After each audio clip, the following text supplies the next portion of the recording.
Hi friends, welcome back to our channel once again. I hope আপোনালোক ভালে আছে। So আজিৰ ভিডিওটোত আমি এই MS Excelৰ কুৱেশ্যনটো ডিসকাস কৰিম যেহেতু আপোনালোকৰ এতিয়া স্কিল টেষ্টৰ কাৰণে বেছি দিন নাই এক্সামৰ কাৰণে তথাপিও মই আপোনালোকক যিমান হেল্প কৰিব পাৰিছো হেল্প কৰি থাকিম। সো এই কুৱেশ্যনটো আজি আমি সলভ কৰিম। এই কুৱেশ্যনটো MS Excelৰ হয়। ইয়াত আপোনালোকৰ এটা ডাটা দিছে, ষ্টুডেণ্টৰ নাম দিছে, subject wise Hindi, English, math, physics, কেমিষ্ট্ৰিত দিছে, টোটেল মাৰ্কস উলিয়াবলৈ কৈছে, তেনেদৰে average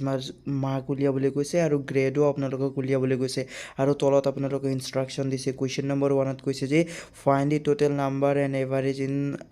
all subject in S student. প্ৰত্যেকজন ষ্টুডেণ্টৰ কাৰণে আপোনালোকে টোটেল মাৰ্কস আৰু এভাৰেজ উলিয়াব লাগিব। তেনেদৰে 2 নম্বৰ কন্ডিশন আপোনালোকক দিছে find grade using if function, মানে ই ফৰ্মুলা ইউজ কৰি আপোনালোকে গ্ৰেড উলিয়াব লাগিব। যদি গ্ৰেটাৰ দেন 15 মানে আপোনালোকৰ মাৰ্ক কিটা 15তকৈ বেছি হয়, গ্ৰেটাৰ দেন 15 দেন আপোনালোকৰ গ্ৰেডটো এ হ'ব, আদাৰৱাইজ বি হ'ব। মানে যদি 15তকৈ কম হয় তেতিয়াহ'লে গ্ৰেডটো বি হ'ব।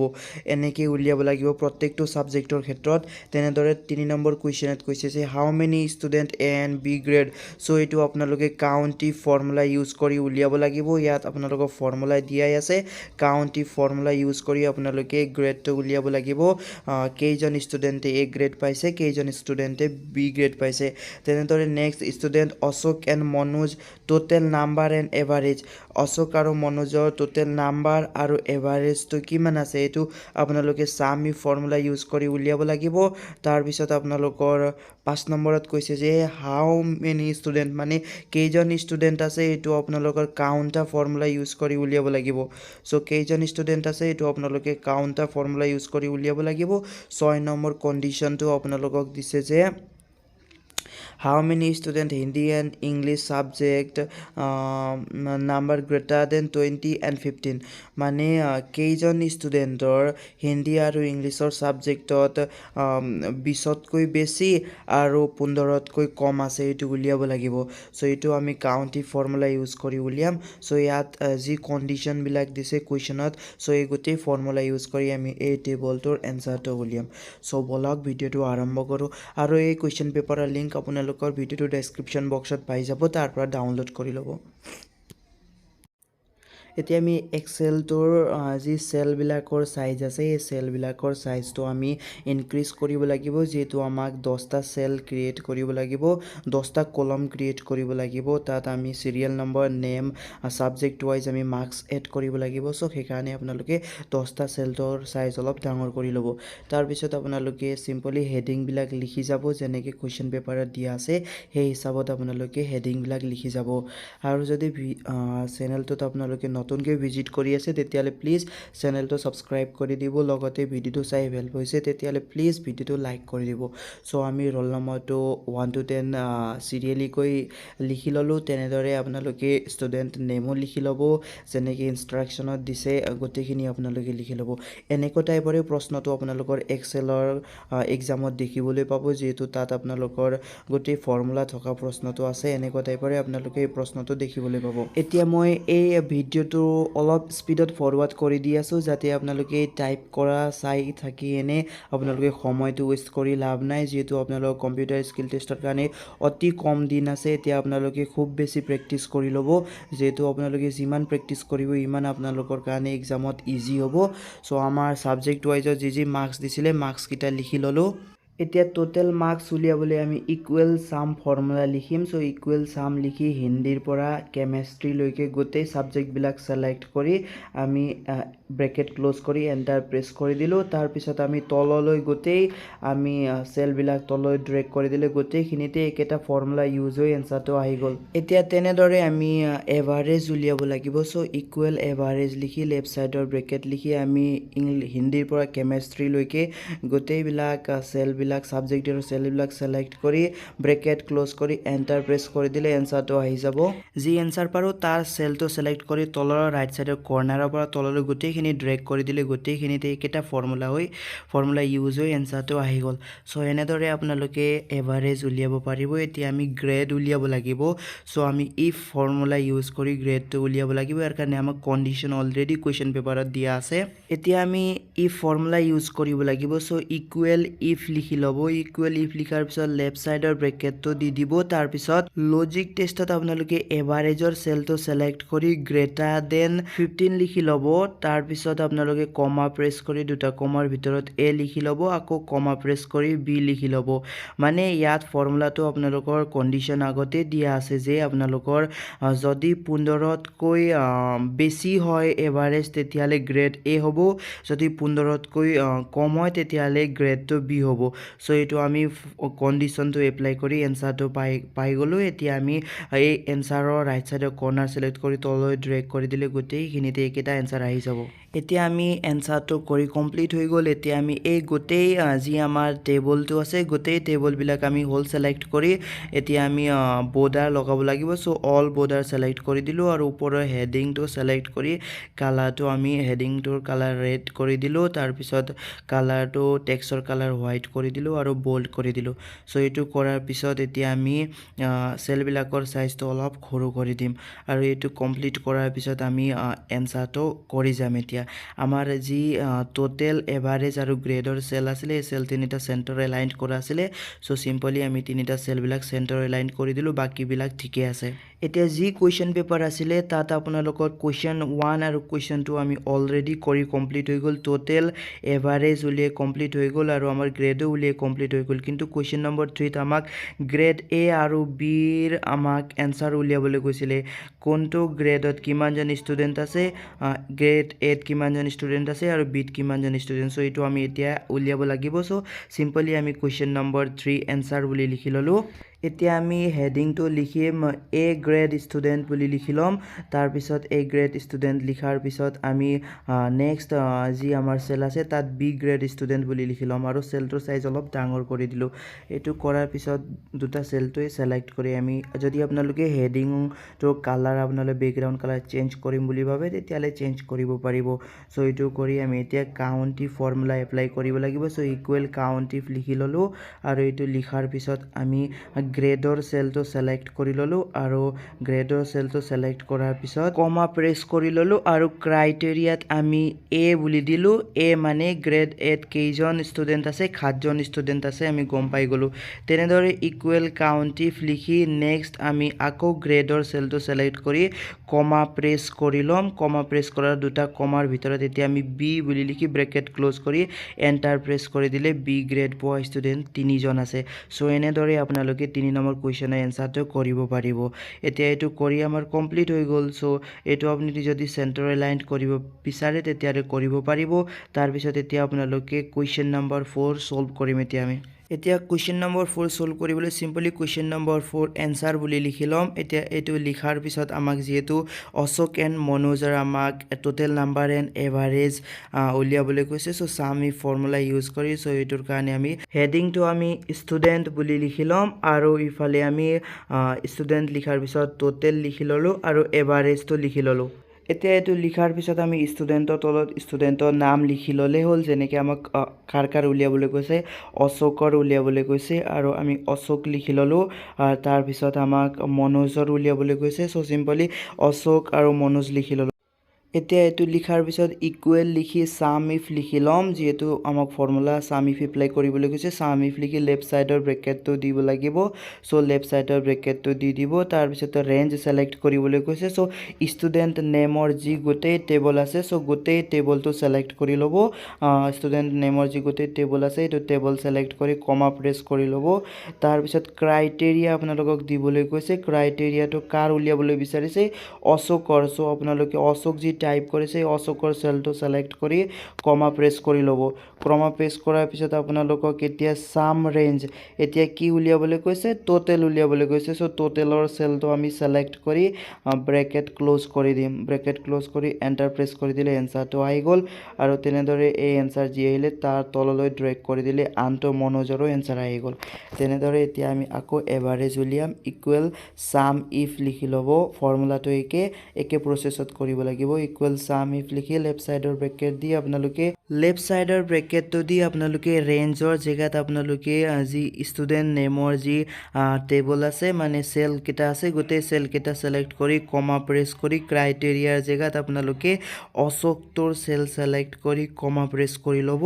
তাৰ পিছত আপোনালোকে সাম ৰেঞ্জৰ যি অপচন আছে তাৰ জেগাত আপোনালোকে এভাৰেজৰ গোটেই সেলবিলাক সিলেক্ট কৰি ব্ৰেকেট ক্লোজ কৰি এন্টাৰ প্ৰেছ কৰি দিলে এনসাৰটো আহি গ'ল তেনেদৰে তললৈ ড্ৰেগ কৰি দিলে মনোজৰো আহি যাব সো এনেদৰে এনসাৰটো আহি গ'ল এনেদৰে আপোনালোকে 4 নম্বৰ কোৱেশ্চনৰো এনসাৰটো কমপ্লিট হৈ গ'ল এতিয়া এই কোৱেশ্চন বিলাকৰ যি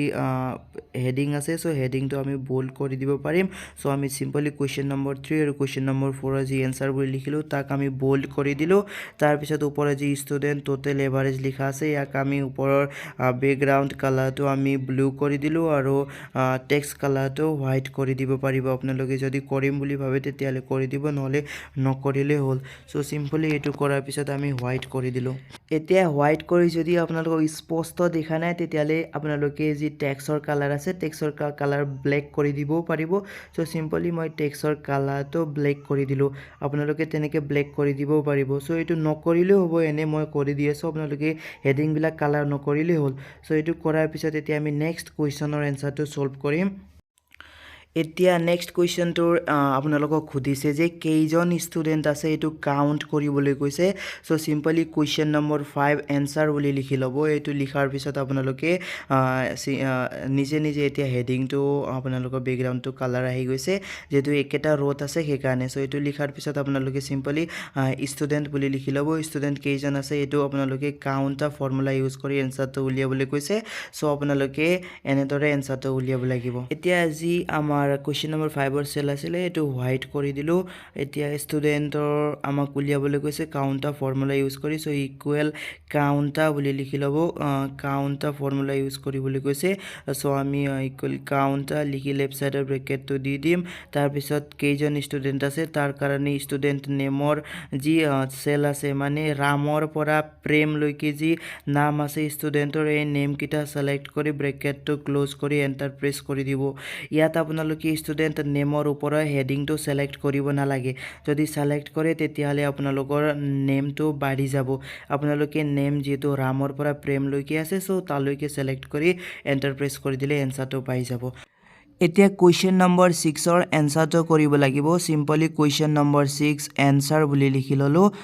এটো লিখাৰ পিছত এতিয়া আমি কোৱেশ্চন নম্বৰ 6 ক আমাক কন্ডিশন দিছে এই কন্ডিশন এপ্লাই কৰি আমি কাউন্ট ইফ ফৰ্মুলাৰ পৰা এই কোৱেশ্চনটোৰ এনসাৰটো কৰিব লাগিব এতিয়া 6 নম্বৰ কোৱেশ্চনত আমাক খুদিছে যে হিন্দী আৰু ইংলিছত কেইজন ষ্টুডেন্টে 20 মাৰ্কৰ ওপৰত আৰু 15 তলত পাইছে এটো উলিয়াবলৈ কৈছে সো এটো আমি কন্ডিশন এপ্লাই কৰি এনসাৰটো উলিয়াব লাগিব সো এটো আমি কন্ডিশনটো ইয়াত লিখি ফাৰ্স্ট কন্ডিশন আছে গ্ৰেটাৰ দেন 20 সো আমি ইয়াত গ্ৰেটাৰ দেন 20 টো লিখি লম তাৰ পিছত লেস দেন 15 আছে সো আমি ইয়াত গ্ৰেটাৰ দেন 20 আৰু ইয়াত আমাক লেস দেন 15 মানে 15 তলত কিমান জনে পাইছে আৰু 20 ৰ ওপৰত কিমান জনে পাইছে এতিয়া আমি ষ্টুডেন্ট লিখি লম যেটো ষ্টুডেন্টৰ আমি উলিয়াছো সো ষ্টুডেন্ট লিখি ললো এতিয়া আমি ফৰ্মুলাটো এপ্লাই কৰিব লাগিব ইয়াৰ কাৰণে আমি ইকুৱেল কাউন্ট ইফ লিখি লেফ্ট সাইডৰ ব্ৰেকেট দি আমি হিন্দী যি সাবজেক্ট আছে এই হিন্দীৰ গোটেই সেলটো সিলেক্ট কৰিব লাগিব সো আমি হিন্দীৰ গোটেই সেলটো সিলেক্ট কৰি লম এভাৰেজৰ সিলেক্ট কৰিছো মিস্টেক হৈ গৈছে আমি হিন্দীৰ গোটেই সেলটো সিলেক্ট কৰিব লাগিব সো হিন্দী সাবজেক্টৰ যি গোটেই সেল আছে সো গোটেই এই হিন্দী সাবজেক্টৰ গোটেই সেল সিলেক্ট কৰি আমি কমা প্ৰেছ কৰি লম সো হিন্দী সাবজেক্টৰ গোটেই সেল লিখি আমি কমা প্ৰেছ কৰি এতিয়া ডবল কমা দি আমি কমাৰ ভিতৰ কন্ডিশনটো লিখিব লাগিব greater than 20 so greater than 20 লিখি কমাটো আমি ক্লোজ কৰি ব্ৰেকেট ক্লোজ কৰি এন্টাৰ প্ৰেছ কৰি দিলে আমি এনসাৰটো পাই যাম সো হিন্দীত 4 মানে হিন্দীত 20 ৰ ওপৰত পোৱা ষ্টুডেন্ট কেইজন আছে 4 জন আছে তেনেদৰে এতিয়া 15 তলত পোৱা কেইজন আছে এইটো একে ফৰ্মুলা ইউজ কৰি equal count if so equal count if লিখি লেফ্ট সাইডৰ ব্ৰেকেটটো দি আপোনালোকে ৰেঞ্জৰ জেগাত হিন্দী গোটেই সেলটো সিলেক্ট কৰি লব সিলেক্ট কৰাৰ পিছত কমা লিখি পলাই হিন্দীৰ গোটেই সেলটো সিলেক্ট কৰি লব তাৰ পিছত কমা প্ৰেছ কৰি আপোনালোকে তাত কন্ডিশন লিখিব লাগিব ডবল কমাৰ ভিতৰত সো এটো আমি আমি কমা প্ৰেছ কৰি ডবল কমাৰ ভিতৰত আমি কণ্ডিশ্যনটো লিখিম <15 আৰু কমা ক্লোজ কৰি আমি ব্ৰেকেট ক্লোজ কৰি এণ্টাৰ প্ৰেছ কৰি দিলে এজন ওলাইছে সো তেনেদৰে আপোনালোকে এনসাৰটো পাই গ'ল সো হিন্দী সাবজেক্টত 20 ৰ ওপৰত পোৱা 4 জন আছে আৰু 15 তলত পোৱা এজন আছে তো তেনেদৰে এতিয়া গোটেই বৰ্ডাৰ কৰি দিব পাৰিব এনসাৰটো আপোনালোকে সো এনেদৰে এনসাৰটো আমি বৰ্ডাৰ কৰি দিলো এতিয়া হিন্দী সাবজেক্টৰটো হৈ গ'ল এতিয়া আমাক ইংলিছৰো উলিয়াবলৈ কৈছে সো ইংলিছ লিখি ললো আৰু ইফালে আমি ষ্টুডেন্ট লিখি লম একে প্ৰসেছত আপোনালোকে উলিয়াব পাৰিব আই হোপ কি আপোনালোকে বুজি পাই আছে সো আমি ইয়াত আপোনালোকে যেটো ইংলিছ লিখিছিলো সো ইংলিছ লিখি লব আৰু সেকেন্ড ৰোত আপোনালোকে ষ্টুডেন্ট লিখি তলত কন্ডিশনটো লিখি লব <20 তাৰ পিছত আপোনালোকে সৰি কন্ডিশনটো মই উল্টাকে লিখি ললো আপোনালোকে আকৌ এবাৰ ভালদৰে চাই লব কন্ডিশনটো মই ইয়াত লিখোতে উল্টা হৈ গল যেহেতু ইকুৱেল কাউন্ট ইফ <20 হ'ব লাগিছিল কিন্তু মই লিখোতে <20 লিখি ললো এই কন্ডিশনটো আপোনালোকে খুদৰাই লব ইকুৱেল লিখি কাউন্ট ইফ লিখি ইংলিছৰ গোটেই সেলটো সিলেক্ট কৰি লব গোটেই সেল সিলেক্ট কৰাৰ পিছত কমা প্ৰেছ কৰি আপোনালোকে ডবল কমাৰ ভিতৰত <20 লিখি লব যেটো মই কন্ডিশন ইংলিছত কন্ডিশন লিখাত খেলিমেলি হৈ গল সো সেই কাৰণে এতিয়া আপোনালোকৰ 20 ৰ ওপৰত ইংলিছত কেইজনে পাইছে এজনেও পোৱা নাই সো এটো 0 আহি গল তেনেদৰে নেক্সট আপোনালোকৰ <15 ৰ কন্ডিশনৰ এনসাৰটো উলিয়াব লাগিব সো ইকুৱেল কাউন্ট ইফ লিখি লব ফৰ্মুলাটো আপোনালোকে কাউন্ট ইফ আছে সো কাউন্ট ইফ লিখি লেফট সাইডৰ ব্ৰেকেটটো দি ৰেঞ্জৰ জায়গাত ইংলিছ সাবজেক্টটো সিলেক্ট কৰি লব সিলেক্ট কৰাৰ পিছত আপোনালোকে কমা প্ৰেছ কৰি আকৌ ডবল কমাৰ ভিতৰত <15 যি কন্ডিশন আছে <15 কন্ডিশন কমা ক্লোজ কৰি ব্ৰেকেট ক্লোজ কৰি এন্টাৰ প্ৰেছ কৰি দিলে কেইজনে 15 তলত পাইছে সো 6 জনে 15 তলত পাইছে আপোনালোকে ইয়াত হিসাব কৰিও চাব পাৰিব গিনতি কৰিও চাব পাৰিব শুদ্ধ হৈছে নে হোৱা নাই তেনেদৰে এতিয়া আপোনালোকে বেকগ্ৰাউণ্ডৰ কালাৰটো চেঞ্জ কৰি লব এতিয়া গোটেইখিনি কোৱেশ্চনৰে আপোনালোকে এনসাৰটো কৰি শেষ হৈ গল এনেদৰে আপোনালোকে এই কোৱেশ্চন বিলাকৰ এনসাৰটো কৰিবলৈ পাৰিব সো আপোনালোকে যিমান স্পিডত পাৰে ইমান স্পিডত প্ৰেক্টিস কৰি লব যেহেতু মোক বুজাবলৈ অলপ সময় লাগিছে নহলে মই স্পিডত কৰিব পাৰিলো হয় সো সিম্পলি আপোনালোকে যিমান স্পিডত কৰি লব পাৰিব ইমান স্পিডত কৰিব যেহেতু 45 মিনিটস মাত্ৰ আপোনালোকক সময় দিয়া থাকিব পৰীক্ষাৰ কাৰণে তাতে আপোনালোকে তিনি টাইপৰ কোৱেশ্চনটো কৰিব লাগিব পাৱাৰ পইণ্ট ওয়াৰ্ড আৰু এক্সেলৰ সো আপোনালোকে যিমান স্পিডত পাৰিব ইমান স্পিডত আপোনালোকে এই কোৱেশ্চন আনসাৰ কৰি লব সো এই গোটেই কৰাৰ পিছত আমি গোটেইখিনিতে অল বৰ্ডাৰ কৰি দিলো এনসাৰ বিলাকত আপোনালোকেও তেনেদৰে অল বৰ্ডাৰ কৰিম বুলি ভাবে তেতিয়ালে কৰি লব নহলে নকৰিলেও হ'ব সো অল বৰ্ডাৰটো কৰি দিলো এতিয়া এই গোটেইখিনি কৰাৰ পিছত আমাৰ কোৱেশ্চনৰ এনসাৰও কমপ্লিট হৈ গল এতিয়া আপোনালোকে প্ৰিন্ট প্ৰিভিউৰ পৰা এনসাৰ বিলাক চাম বুলি ভাবিলে চাব পাৰিব কেনেকুৱা হৈছে এতিয়া লেফট সাইডৰ কৰ্নাৰৰ পৰা প্ৰিন্টৰ অপচনৰ পৰা যি প্ৰিন্ট প্ৰিভিউৰ অপচন আহিব তাৰ পৰা আপোনালোকে প্ৰিন্ট প্ৰিভিউৰ পৰা চেক কৰিব পাৰিব আপোনালোকৰ এনসাৰটো কেনেকৈ আহিছে যেহেতু A4 সাইজৰ পেজ হৈছে গোটেইখিনি পেজ অহা নাই সো এটো আমি মিলাই লম কেনেকৈ মিলাব লাগিব ইয়াৰ কাৰণে আপোনালোকে যেনেকৈ ইয়াত আপোনালোকে এটা আপোনালোকে ইয়াত ব্লেক কালাৰ এটা ডট লাইন দেখিছে এটো আপোনালোকে ভিউৰ অপচনৰ পৰা মিলাব লাগিব তেতিয়া আপোনালোকৰ গোটেই পেজটোৰ আপোনালোকে প্ৰিন্ট কৰিব পাৰিব সো ভিউৰ অপচনত ক্লিক কৰি আপোনালোকে যি পেজ ব্ৰেকৰ অপচন আছে সেকেন্ড থাৰ্ড অপচনটো পেজ ব্ৰেকৰ যি অপচন আছে তাত ক্লিক কৰি মাজত যি ব্লু লাইন আছে এই ব্লু লাইনটো ক্লিক কৰি একেবাৰে ৰাইট সাইডে লৈ গৈ ৰাখি দিলে হৈ গল সো ৰাইট সাইডে গৈ ৰাখি দিলে পেজ 1 বুলি আহি গল এতিয়া আপোনালোকে নৰমেলত ক্লিক কৰি লব সো নৰমেলত ক্লিক কৰাৰ পিছত আপোনালোকে এতিয়া প্ৰিন্ট প্ৰিভিউৰ পৰা চেক কৰিলে আপোনালোকৰ গোটেইখিনি একেটা পেজতে আহিব সো এনেদৰে আপোনালোকে গোটেইখিনি মিলাব পাৰিব ইমান ডাঙৰ চাৰ্ট দিয়া থাকিলে আপোনালোকে একেটা পেজতে এনেদৰে আপোনালোকে প্ৰিন্ট কৰিব পাৰিব এতিয়া প্ৰিন্ট প্ৰিভিউৰ পৰা চেক কৰিলে গোটেইখিনি এনসাৰ একেটা পেজতে আহিছে এনেদৰে একেটা পেজতে আহিব আই হোপ কি আপোনালোকে বুজি পালে সো আজিৰ ভিডিওটো ইমানেই আছিল নেক্সট ভিডিওত লগ পোৱাকে থ্যাংক ইউ ফৰ ওয়াচিং